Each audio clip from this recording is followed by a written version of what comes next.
Exuberance you can barely contain, profound reverence that's difficult to describe, and smiles that are impossible to repress. And maybe, just maybe, a moment to catch a glimpse of the prophet of the church, Thomas S. Monson, engaged in one of his most pleasing duties. That's good. I usually sleep until like a little later and the Lord woke me up and said, "Get your girls ready and come.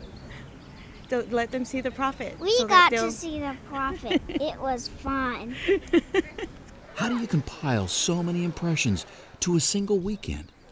It may be a tall order, but that's all the time Latter-day Saints had to celebrate and dedicate the Gilbert, Arizona Temple, March 1st and 2nd.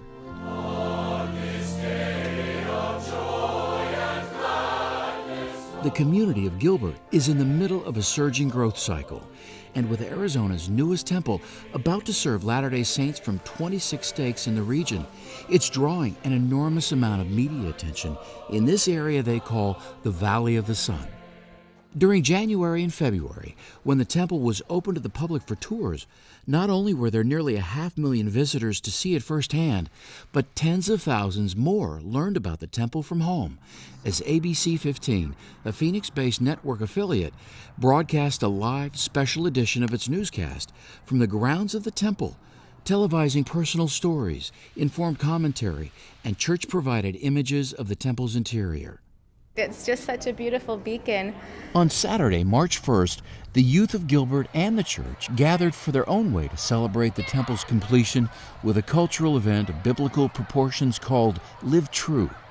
But when darkening skies threatened the performance of 12,000 youth, the day's big event seemed uncertain. But not for Jonathan and Jacob Flake. These brothers from nearby Santan Valley approached the performance as they usually do, together, packing up the family car and driving across town and across from the temple to Discovery Park. Kind of the clouds rolling in, especially all the wind coming in, and then it just downpoured right when we left. Just you couldn't barely see in front of us. Weather notwithstanding, they forged ahead. The challenges of spina bifida are not enough for Jonathan or his brother Jacob to keep them on the sidelines. This would be a good idea to just show people that I can do things like them. It's been just an awesome thing to do. And if you think the Flake brothers had to double up on effort, there's more to the story. In Arizona, we love rain anytime we can get it. And so if the Lord blesses us with rain, we will sing and dance joyfully in the rain.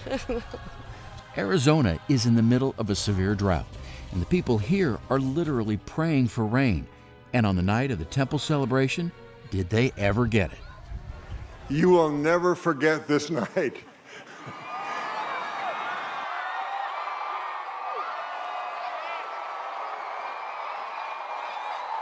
To be a part of it, it's kind of like a little dream that I had because it's just so amazing once it all comes together.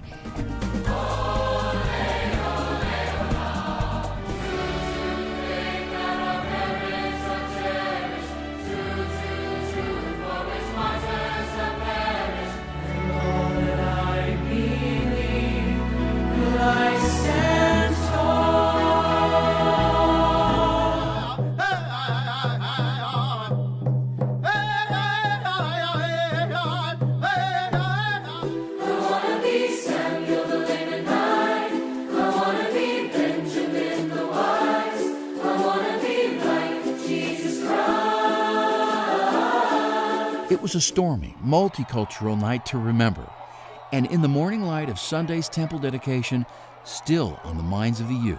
I felt like I was in a hurricane.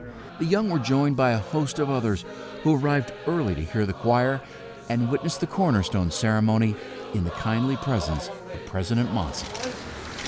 You're going to help build the temple.